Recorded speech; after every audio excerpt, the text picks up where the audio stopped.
Hello, everyone, and welcome to another episode of PR Explored.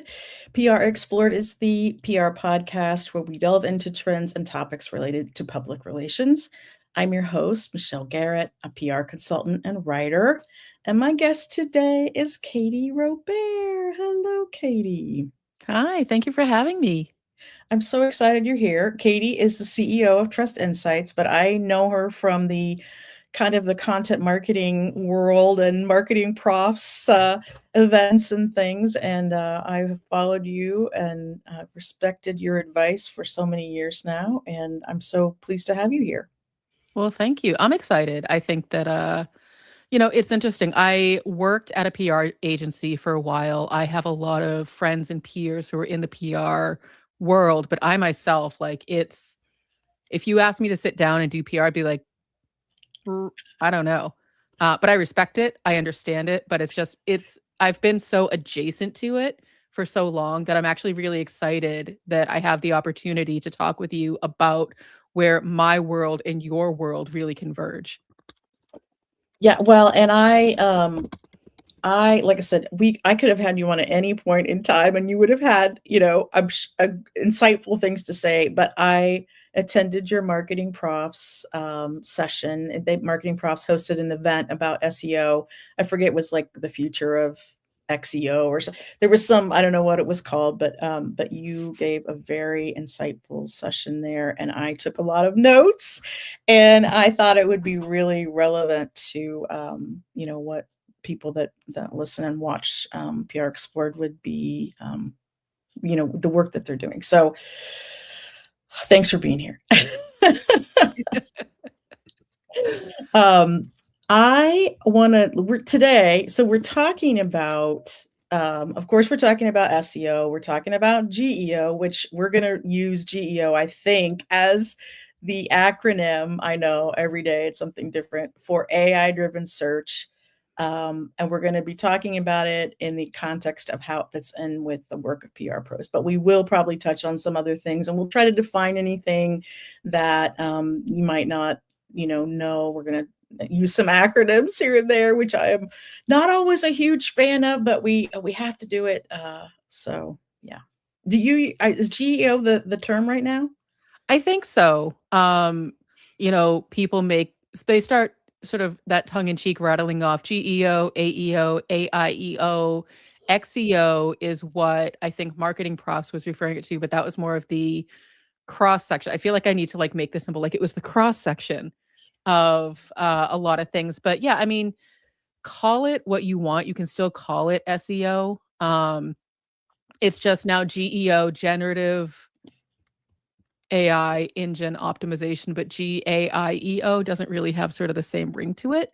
But basically, what we're talking about is SEO plus how you show up in a large language model when someone does a search in a chat box.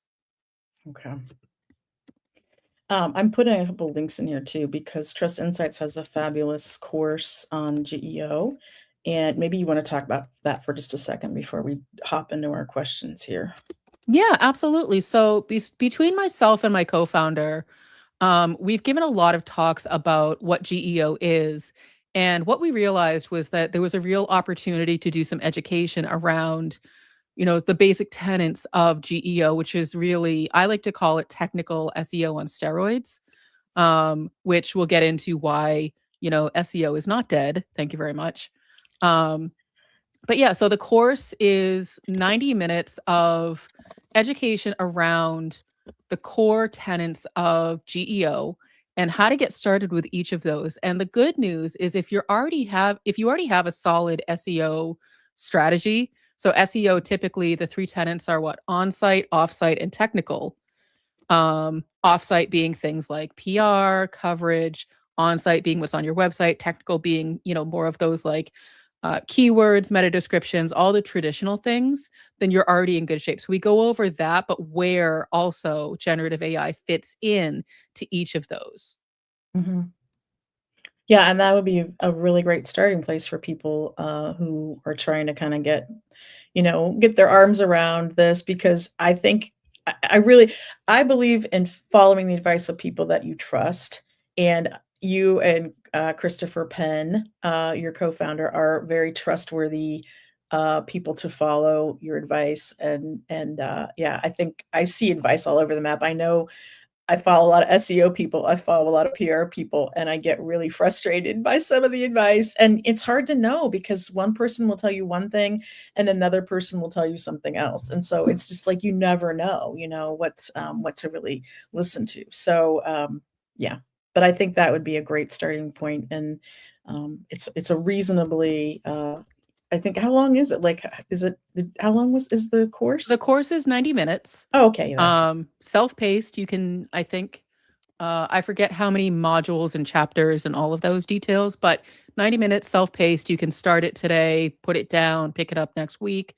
It's not going to expire immediately. So, you can certainly take it as you have time to take it. We design all of our courses that way. We want to make sure it fits into people's schedules because, we all have a lot going on. The last thing we need is to add courses and education on top of it, except for the fact that we all need it, myself included. My favorite thing is the 7-day, free trial. It's like, "Oh, wow, okay, 7 whole days, man, I'm gonna 7 whole I'll just days. clear my calendar," and And on day 6 and a half, you're like, "Oh, I gotta do that thing." that doesn't work very well, so Mm-mm. anyway, everyone should check that out. So let's talk. So I have some questions, and we don't have Yeah. to stick to these by any means. And please ask questions if you're listening in and have a question. We would love to answer it if we can. So please feel free to put those in the comments. So the first question I'll read. Let's set the stage. SEO isn't dead, but now we also have GEO. Can you talk about the difference? And you did that a little bit, but let's expand on that a little bit. Yeah, absolutely. So, you basically have a new audience to serve with GEO, and that is a large language model. So, when we talk about things like machine readability, that has always existed. That's how the Google search algorithm works. It's a machine and it's looking for, certain markers in your content of helpfulness, usefulness. They have their whole algorithm in terms of how that works. So, your content has always needed to be machine readable, but now with a large language model, an LLM, which so for those, who just want those definitions, a large language model is something like OpenAI's ChatGPT or Google's Gemini or Anthropic's Claude. So when you open up that chat box in ChatGPT, you're accessing a large language model. This is your new audience segment that you want to be thinking, how do I serve this audience? And by that, it's the machine. So instead of like, so we talk about B2B, B2C, this is B to M, business to machine, Oh, which is just another segment to consider. You don't have to do anything, bonkers and rearrange everything. It's just adding more detail. The more information you can feed the machine, the better your chances are of being, shown in that large language model. Because a lot of people are wondering, well, how do I show up for search? If someone looks for, the best PR firm in the Chicago area or the best AI consulting firm in the United States, I want to show up for that. It's the old, how do I show up in, spot one in Google search? Well, for Google, you follow the tenets of really good SEO. So, on-site, off-site, technical.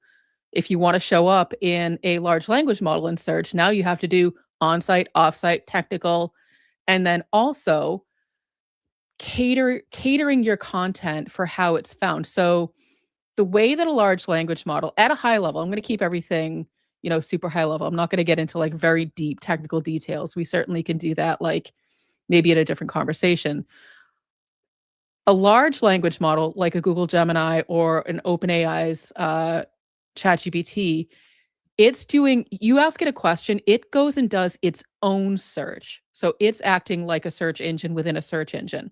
mhm. It finds what it thinks are the best rated websites, the best top quality. And then it is saying, okay, I found 99 resources that I think answer this question. Let me summarize from those 99 resources what the answer is for this question that you're asking. Mhm. And so it's very similar to getting really good coverage because that's what it's looking at. If you look at the sources, because you can always ask for sources, if you're doing deep research in one of these models, it gives you the sources. You're seeing things like listicles, you're seeing, articles that people were quoted in.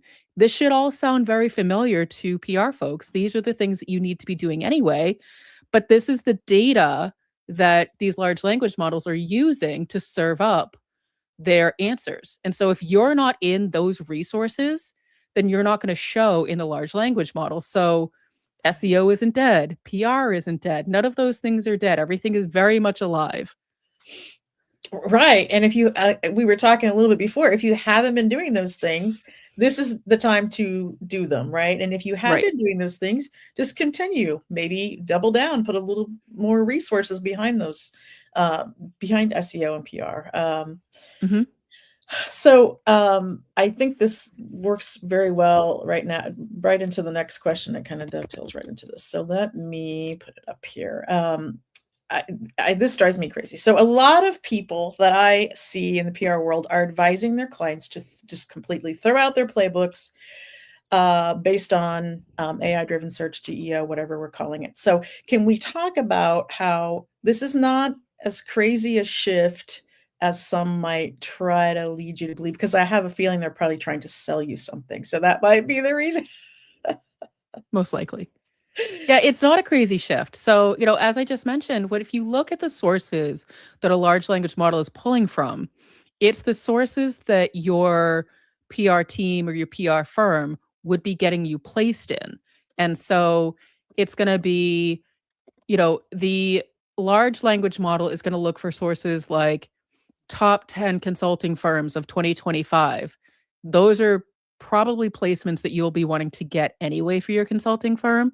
And then the large language model is going to seek that out, provided, they look at, I don't know if I apologize. I don't know if they necessarily look at domain rating of a website. I can certainly find that out and follow up. But I don't remember exactly how they gauge what a high quality source is, but it's probably very similar to how if you were looking in a tool like an Ahrefs or SEMrush, it would say, here's your domain rating score. So if you think about it in those terms, what is a high quality resource for you? And how do I get placement in that so that when a large language model is trying to answer the question of top consulting firms, it can find that resource easily because you're in there. The other way to sort of like reverse engineer it is do a deep research project in any one of those tools and say, tell me the top consulting firms in this area, and then list all the sources. And you can look at the actual sources that it was quoting and say, are these on my pitch list? Are these people I have, contacts with? Can I get in any of these publications so that the next time someone's looking for this, I'm showing up? Mm-hmm. Can I ask you, and this is just an offshoot that it just popped into Yeah, my head. So when somebody pays to get into a publication, okay, so let's just say they paid for a Forbes article and they try to sure. play that off like it's an earned media, article. So Mhm. which happens. So is does that count? Is that weighed the same in search? I honestly don't think so. I could be mistaken, but I don't think Yeah. so because I don't think the language model is looking at whether it's not looking at how you managed to get into that publication. It's just looking at the publication itself. Okay. Um, it may have some, algorithms in the background that are like, is this are we seeing sameness across this resource, or is this resource highly regarded? Is it authoritative? It makes those judgment calls. But overall, I think you can pretty much, at high level, sort of like make some assumptions about what is considered, a good high level, high domain rating resource that you would want to be placed in. But again, I'd say your best bet is to, I call it quick and dirty, do a quick and dirty research project on the question you would want to show up for and Yeah. take a look at what the large language model considers to be those resources. And Okay. then that becomes your, I would say, additional focus list. I wouldn't stop doing, to your question about throwing out the playbook, don't stop doing what you're doing. Mhm. You may just be amending what you're doing, or this may just become adjacent to what you're doing. You also need to sort of ask the first question is, why do I need to show up in a large language model? Is that important to me? That's where I would start. It's like, do I need to be showing up in a large language model? Mhm. I don't know. It's going to be personal to everyone. Well, I think most people though are when they're looking to hire someone, maybe not as many as I think, but in my way of thinking, everybody is going on and typing online to find, who to hire, or maybe they're asking a friend. Okay, so or maybe they're seeing something on social media or whatever. But I do think, a fair number of people are going in and searching. There's definitely about quite a bit of search, and especially if you look at search engines like Google, they have what's called AI mode, and so that sort of is their stand-in for something like a Gemini. So it is important to factor in, do I show up in a large language model? Should it be your only priority? Absolutely not. There's still billions of humans on the planet who are using traditional sources to find you, but it is Mhm, now just another segment of your audience to consider. So mhm. no, don't throw out the playbook. No, you don't have to overhaul anything. It's just one more it's just a brand new segment that you get to cater to. Yeah, But I don't hadn't forget heard. about everyone else. Yeah, well, and a couple things. I hadn't heard of the business to machine term, so that's new to me.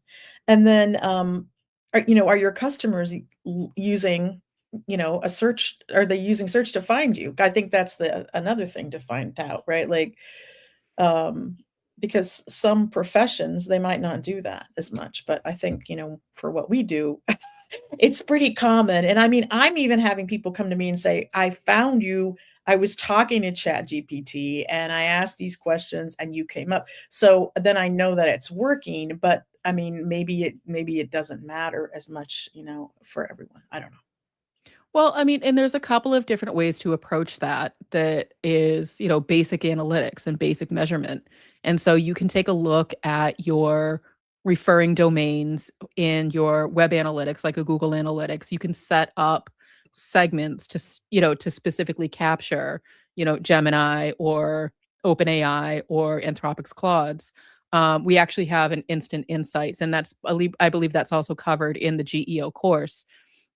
That's very easy to, just create those segments within your web analytics, so then you can see how much traffic is coming from those sources to my website. So Mhm, that's one way to take a look. So you can see, is it, am I picking up, any sort of traction with these large language models? That's a step number one. The other thing, the super basic, I'm going to call it old school, is you can either ask people or put, on the end of your contact forms, how did you hear about us? yes. I think you mentioned that at Improv, and I was, like, cheering for my seat because I started keeping a spreadsheet, and I probably only a few years ago, and I actually it's a just an, Excel, it's like a Google sheet, Yeah. and I literally write down every time I get a lead, where did it come from? How did they hear about me? And so I think I think that's great advice, and, like, obviously, if you're a giant company, it's gonna be a lot harder, but, like, for smaller businesses, which is, that's a lot of my clients, Mhm. it's much easier to do that, and it really gives you some great data to take a look at, and you can also almost, if you, see seasonal, like, Mhm. did work pick up? Did leads pick up? So I think it's a great, tip. I love that tip.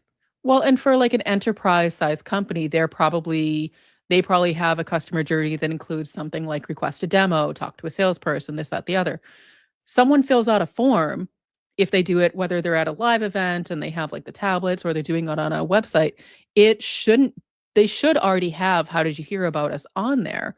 And so you're either just adding an open field like other and then type in like I did a chat GPT search, or you're just adding in, generative AI.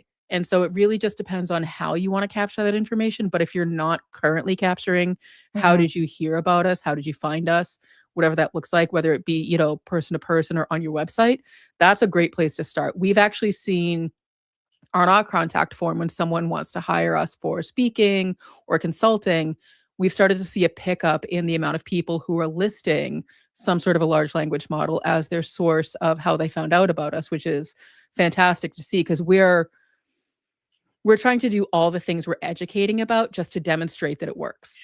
Right, and that I think that's, kinda how I view it too. It's like I'm the guinea pig, so I'm gonna do these things and see how they work out, and then maybe I can implement them for clients. So, Yeah. um, along these lines, I wanna ask this question because I see some back and forth about this. Um, is there a difference when someone finds you via a large language model platform, as in it's a more qualified lead versus, just a search? I mean, I really think that depends on what you think is a qualified lead. Okay. It's the terrible answer to that question is it really depends on how you are scoring leads. So, like for us, email is one of our stronger channels. Organic search is a stronger channel. Mhm, We could set up a whole different, large language model channel and say, like in our attribution analytics, like, mhm. if someone comes in through large language models, that scores higher than someone who comes in through social media, for example. But Right. that's personal to us. I don't think it makes it a more qualified lead Okay. to you, but to me, it really depends on like this is the thing that's tough because what you consider a qualified lead is not what I would consider a qualified lead because we do different things. Okay. And so if you're finding, that you want to rate someone finding you through a large language model higher, Mhm. then that's personal to you.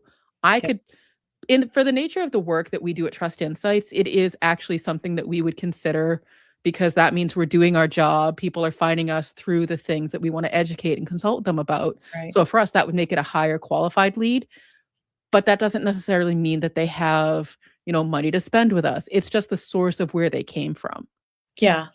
I just feel like and this is what I heard, somebody I respect talking about was when you have that conversation with a ChatGPT or whatever, you're getting to the point of, you're getting probably a very short list or a couple of people or whatever it is, but by the time you've gotten down that far, you've asked a lot of questions that kind of qualified those people more than just, like, doing a search and a bunch of people came up and you had to do more work to figure out, you know what I mean? Like, I think Mhm. that's where I'm trying to understand. And it makes Yeah. sense to me because if you have a body of work out there and, that's what GEO is pulling from, and the person has heard of you maybe through something you've done, I feel like there's a couple of ways where it would make it more a less of a path to get to the sale. I don't know.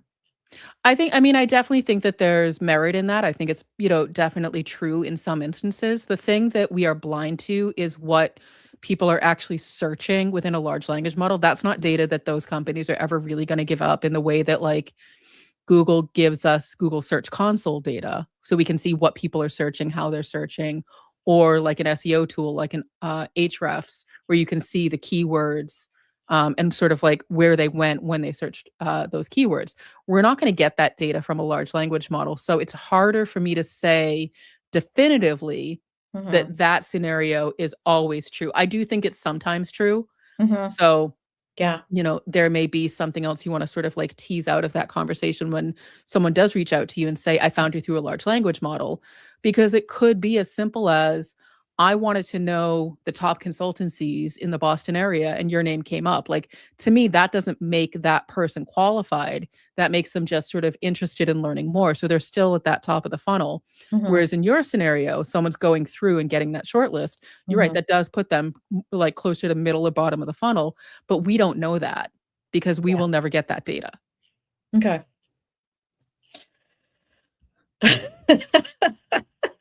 I appreciate it. It just makes my head kinda spin. Yeah, I was like, "That's a very unsatisfying answer," but that's sort of what the answer is. Well, that's the thing, and that's I have a small handful of people that I really respect their opinion, and somebody in that circle has talked about this, so I'm trying to understand if it's plausible because it makes sense to me, but then some Mhm, people have kinda pushed back on it a little bit, so anyway, interesting. So the next question, and this is where mhm. we're gonna talk about one of these acronyms, and I'll put it up in a minute. What matters for, both SEO and GEO from a PR perspective? Good quality content, end of sentence. So we know that Google Google is still like 95 to 99% of the market share in search. Like, so that's just true.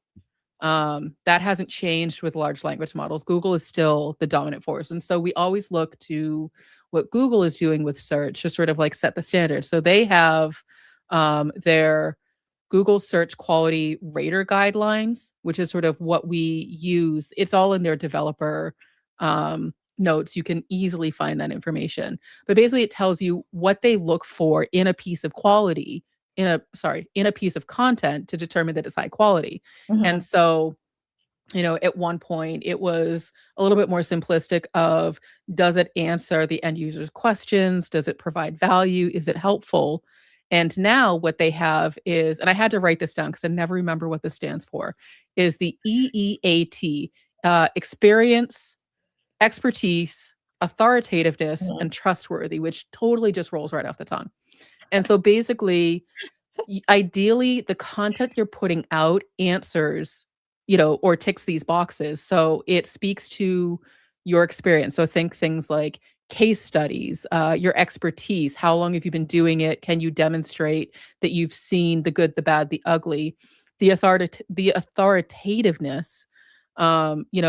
You've been on stages, or you've had really good coverage through your PR program because people actually want to associate your name and your company with their, brand, their articles or publications. And then trustworthiness.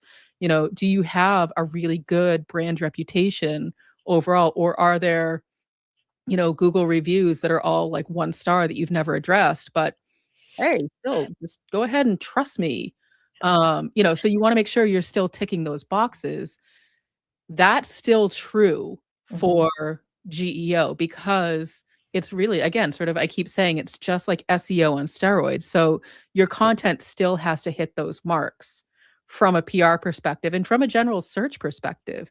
You want to make sure that you are putting out high quality content. This sort of gets a little bit into that conversation of AI generated content. And I think what the term is like the AI slop, which, not a great term, but it's very descriptive. Um, you wanna make sure that your content doesn't fall into that bucket of sameness or mediocrity where, if your PR team doesn't think it's high enough quality to pitch it, Mhm. why would you put it out there for the machines to also read? And I think that's a really good way to think about it is like, if the humans don't think it's good quality, why would the machines think it's good quality? Because at the end of the day, the humans are really still the end user. You're just putting another machine in that customer journey. I wish we could kinda shout that from the rooftops because I feel like that some companies don't get that, and they're just they're replacing the human, writers and content creators with the AI-driven stuff, and it just I just don't understand what they're thinking. Like, I feel like there's gonna be, like they're gonna have some negative, results from that.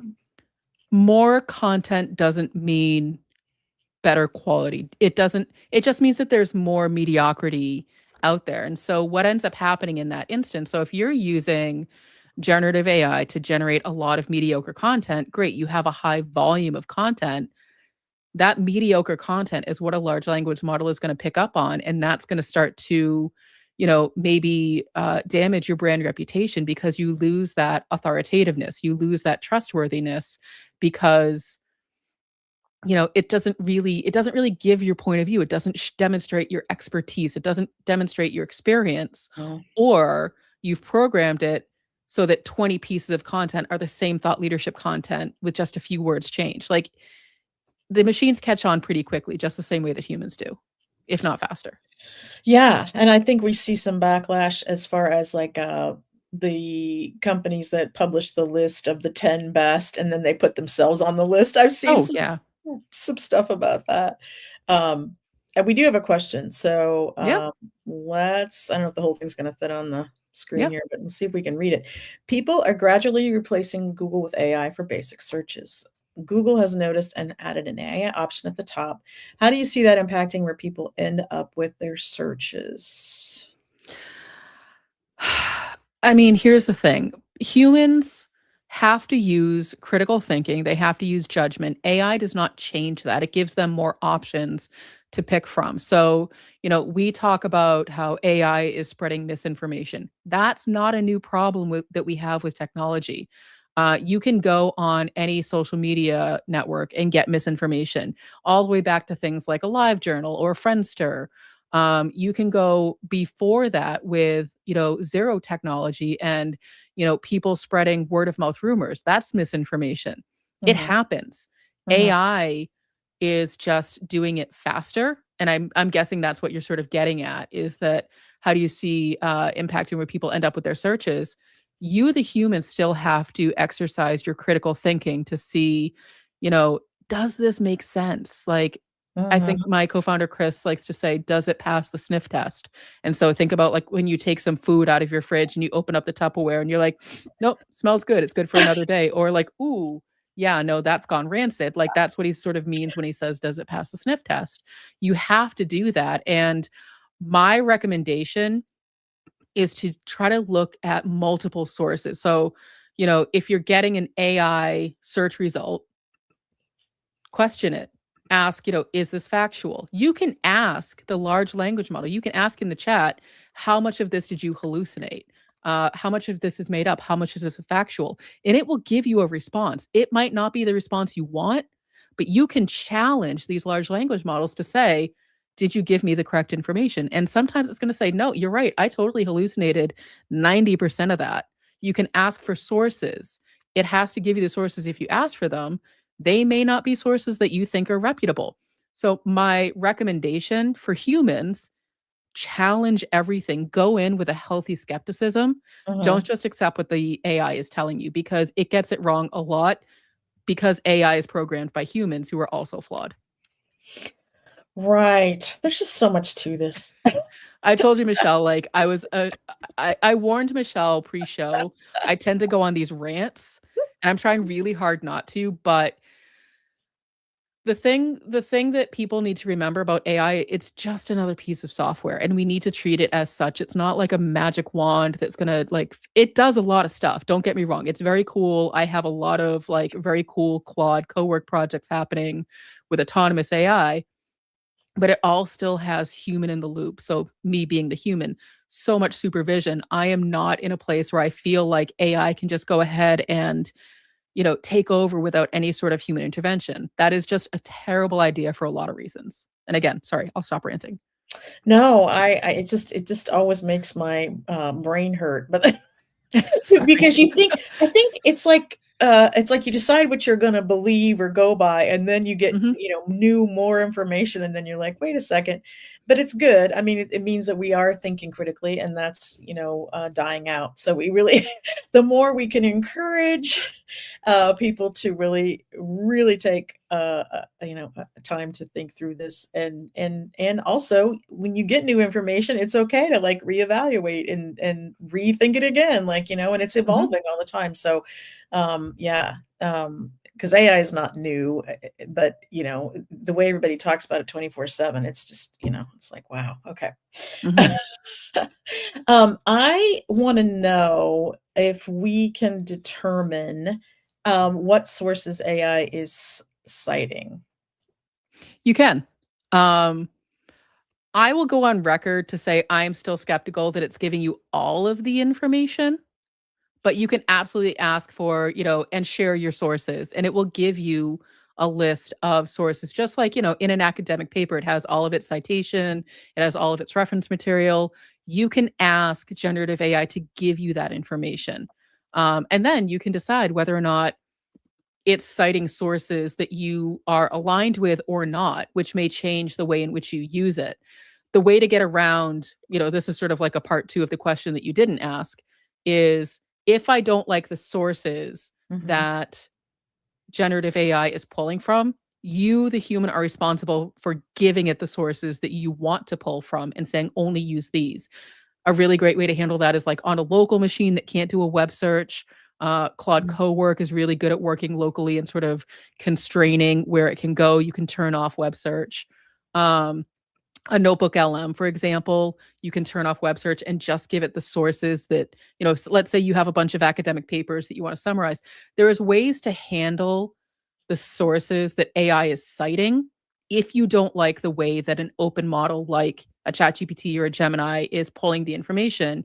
It's an Mhm. opportunity for you, the human, to do the research and say, only use these sources. Okay. So you can tell it what sources to Oh, yeah, use. 100%. And Notebook LM is a really good tool for that.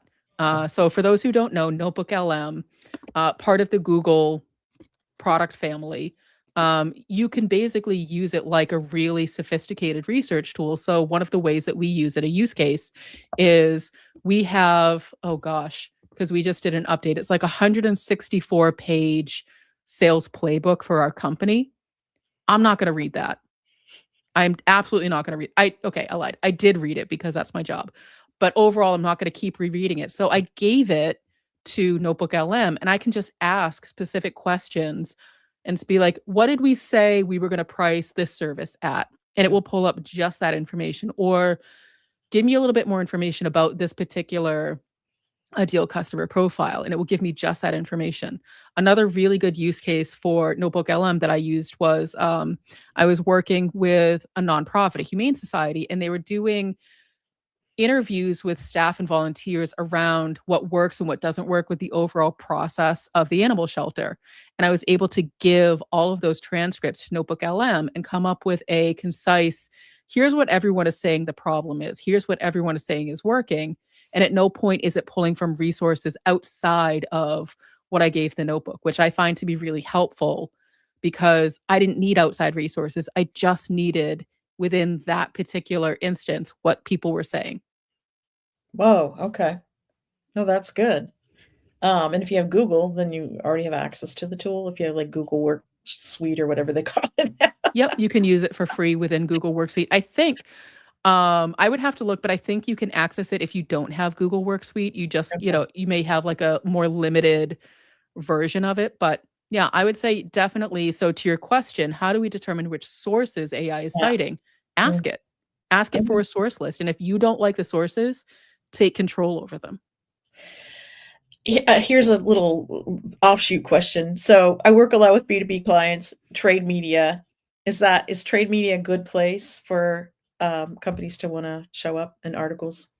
Yeah, absolutely. Because if it's relevant to the kinds of things that their customers care about, Mhm. absolutely. Because you still want to be relevant to your customer, which is a human. And so your strategy is always going to be personal to you. I Mhm. mean, I sort of keep saying, but like what works for me isn't going to work for you. So you have to Right. determine your coverage strategy, your PR plan, your content strategy, your technical SEO, personal to you, not what the guy down the street is doing. Well, I seem to recall at one point when I was talking to Christopher, your co-founder, that he mentioned trade media is a good Mhm. target because that's the kind of place where LLMs do wanna pull from, and he gave me a lot of reasons Yeah, why that was, and so that's been stuck in my head, and that's right. I just kinda wanna check in on that question and make sure because 'cause it's been a little while ago, but, Well, and um if you think about trade media and how it works in traditional PR, for example, mhm, it's more I always get this word wrong, niche. It's more narrow in focus in terms of the kind of content that it would cover. Therefore, it tends to be more highly authoritative because it's not also going to take in, you know, information from all of these other industries. It's very focused in um the topic area. So therefore, it's easier to have it higher rated. And then if you look at, your end users, your customers, so if mhm. you're a B2B, I think my co-founder likes to use the example of ball bearings. You're going to very specific places to find out information about ball bearings. You can't get that information everywhere. So Right, those sources are higher rated and trusted with the latest about whatever is going on with ball bearings. right. Yeah. No, it makes sense to me, but I sometimes I see because I think again in PR there, and this is what we call the Wall Street Journal problem. The CEO wants to be in the Wall Street Journal, but is that really where your customers are looking for information? And so that's where I'm trying to draw a line. Where is, AI-based search, where is it looking for the information? And what you're Yeah. saying, though, it is different based on every uh, industry, probably. So, And if you think about your current strategies, so, I think that's a really great example, like Wall Street Journal versus like the industry news. There's nothing wrong with the general awareness of people mhm, just knowing you. You never know who's going to refer someone to someone else, who's going to know mhm, someone. So you can still hit those, general awareness publications or general awareness top of funnel searches. But to your question from earlier about qualified leads, you want to really figure out where your customer is getting information, what they care about, and cater to that. So both strategies can exist. okay. Yep. Just curious, because I just feel like, well, and also we see a lot of publications that are folding, and I feel like trade journals have been one that I feel like is still a viable option as far as pitching and placing client news and stories. And so, we see reporters being laid off and whole publications shuttering, but trade pubs are still viable, I feel. So that's Mhm. another reason that I kind of like the trade pubs. But let's talk about press releases. Yeah. We've got about, I don't know, 10 minutes here left, and if anyone has a question, please ask. But we are gonna talk about press releases a little bit, about how we should really be thinking about press releases. How do these play into the search, SEO and GEO? So press releases are an interesting beast. It's another piece of content. Again, this is, and please, because it's not my world, correct me if I'm wrong. A lot of times a press release is only used for announcing, a new thing, but it's we are so pleased, excited, thrilled, whatever emotion we're feeling that conveys joy about our latest product launch. Mhm. And then you sort of like, the CEO says this is going to be the greatest product launch in the whole world. Find out more information, contact Michelle Garrett. They Super high never level. say that. They don't say. So those still have a place in the strategy. The difference between that is that it's for a human to read. The machine learning version of a Mhm. press release Yeah. is is just what it is. It's for a machine. So you're going to have more run-on sentences. You're going to have more keywords stacked inside that press release. So you can still say, we are thrilled to announce our latest product release. But what you would want to do in the machine learning version is get into more detail about what that is, Mhm. what the product is, who it's for, who it serves, how it works. You don't have to get into like all of the IP, but like a little bit deeper detail, sort of the way you would in maybe like release notes for a piece of software so that people understand like what's new, what's changed. Whereas in a press release, people don't necessarily look for that information. Mhm. So you just want to make sure if a machine is picking up a press release that it has enough information to answer the question of what's new with Michelle's product, what's changed. And so you may not get that from a traditional press release for a human because the Mhm. human doesn't necessarily care, but a Mhm. machine does care about those details. So it's going to be a longer, less structured, makes all of our, writing skills cringe, go out the window, but it's not for us. It's not written for Yeah. us. Yeah.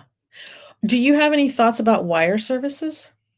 We use them. We absolutely use them. Okay. You have When one? I saw some data, and I wish I could find the source. I'm gonna kinda check myself on this later, but Globe Newswire was cited, as the wire service that was being picked up more often in, GEO. And mhm, I mean, do you see any difference in these wire services, or can you speak to that at all? again, sort of not my world. Yep. I don't necessarily I mean, I know what a, wire service is. Yeah. It's still important. It's still, in terms of distribution, generative AI is worldwide. And so it really again, it depends on who your customers are and where they're getting their information. So, Mhm. please correct me, if I'm misspeaking. I don't know if like there's a like local news wires versus Mhm. domestic news wires versus global news wires, you Right. know. I think those things are really gonna, those are the decisions you need to make in terms of where your customers are versus general awareness. Yeah, I mean, my own personal feeling about wire services is they're expensive, first of all. They're overkill sometimes, but now I feel Yeah, like maybe they're important for certain press releases because of search. And right, I think the SEO value of releases was bandied about for a long time before the GEO came into the picture. right. But now I feel like we're back to yes, you wanna use a wire selectively, and then I'm curious, I'm gonna dig into which wire services are, cited more often. I'm really curious about that because I know I saw that somewhere. Yeah, But this goes back to your question about can we tell what sources an AI is citing? So go back and see like which kinds of press releases might be showing up in the sources. And to your point, be selective. If a wire service is not budget friendly, then be really picky about it, just like you would anything else. You don't yeah, want to just put everything everywhere. yeah. Just be really selective. It's an opportunity to refine your strategy. Yeah. Well, and that's the thing. I still think there's a value in writing a press release and pitching it, but you don't Yes. necessarily need to put every single press release on the wire, Right. and that can get really expensive. And again, you can pick different levels of the wire service, but that's not what we're talking about today.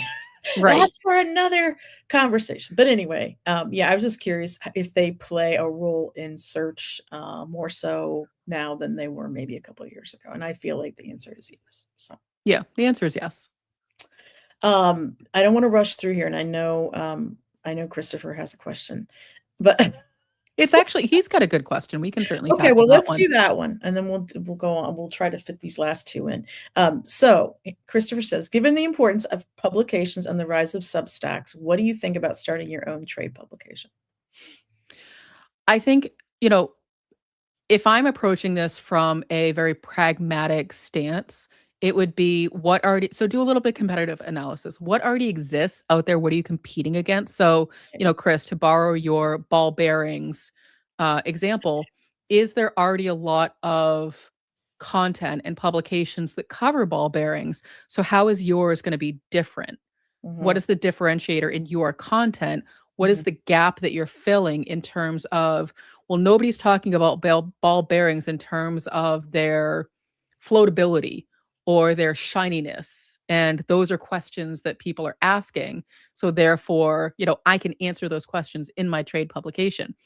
Um, so I think it's definitely worth exploring if yeah, you use your Substack in that way. If it's just a pontification and navel gazing about ball bearings, probably not the best use of your time. okay. Yeah, I mean, I think it's a big undertaking, right? Yeah. But, I mean, obviously, people are going crazy with the Substacks. I don't know how that's gonna work out. That's my personal opinion. I'm kind of like watching, sitting back a little bit watching. I wanna get to 2 more questions. Mhm. So this question, when I heard you speak at the Marketing Profs event, you talked about how brands need to be everywhere now, and can you just kind of tell us what you mean when you say that?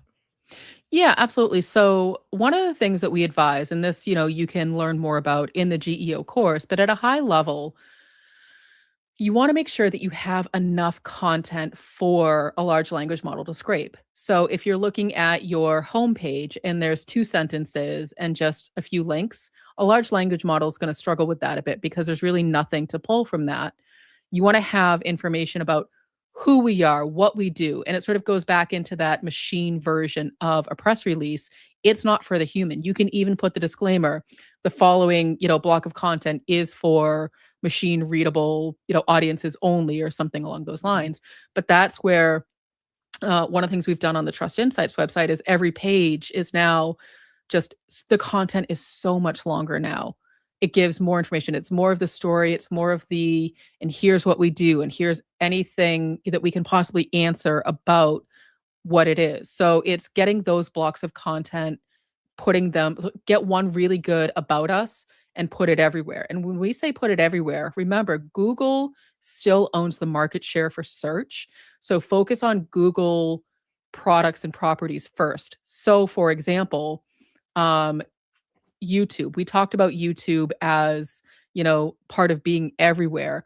one of the things that you would want to do with YouTube is if you're posting YouTube videos, make sure you have that, about Trust Insights or about Michelle Garrett or about, this show. So you had read at the top of this episode, a statement that you now read for everything. It's that consistency and putting it everywhere. Use the description boxes as often as you can in things like your business's LinkedIn profile or your YouTube profile, and then the descriptions for every single video. Create that machine version of content and just stick it everywhere. That's what we mean by be everywhere. Like you can't actually be everywhere. So prioritize, but make sure you have those really solid about us. Here's what we do blocks that are like just stick all your keywords in that. Make it as readable as possible, but don't fuss too much about the grammar. It's so hard to get, people on using a consistent boilerplate, like in a press release when we have the about paragraph. So I can only imagine how hard this would be if you had a large company trying to get everybody to use that same block of text. So, Yeah. but yeah, that's what it takes, I think. And But you that's a can human see, problem. yeah, That's not a machine problem. well, right, but you can see, and when you do it successfully, I think you can see the results. I mean, you can see the impact sometimes when you search on yourself, you can see that you're coming up for certain things and maybe because you tweaked something or, Mhm. yeah, it's interesting. Well, and I know that, we only have a few minutes left, but Yeah. something I want to sort of address because I know it was going to be a question is sort of like the accessibility Mhm, piece in terms mhm, of your content. So, a lot of times, what we try to do, sort of like for accessibility for people who have lower vision, mhm, is we have accessibility readers. And so, a really great way to determine whether or not your website is going to be readable by a machine is to mhm. run your website through an accessibility reader because the Okay, machines are looking at it very similar to how someone would be using an accessibility reader. So if the first, you know, 2/3 of what comes up in the results with an accessibility reader is just sort of like images and links and jargon, machine doesn't care. It's gonna move on because it's okay, not finding what it needs. right. So that's a good way to approach, is my website, is my content readable Yep, by a machine? Accessibility readers are gonna be your best friend. I mean, you should be doing it anyway. right. However, it's a really good sort of like double check. So now you're hitting those 2 marks for the people who need it, and then also for the machines. So treat the machines like a person who needs an accessibility reader. No, that's a great I skipped it because I knew we were gonna run out of I know, time. there's so much to cover. But yeah, quickly, I mean, if as we close, because we really are gonna try to wrap this up. If you're trying to optimize your own inner media for search, for both SEO, GEO, what would you do Mhm. right now? What are a couple takeaways? I would do owned first because if you don't have good owned content, what are you pitching?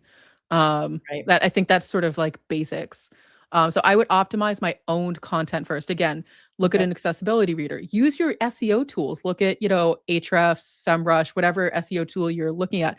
Optimize your content, but then add more to it. So those pages that have less than 300 words of content, and then, the little toggle in your WordPress site is like, that's great, but it's not that long.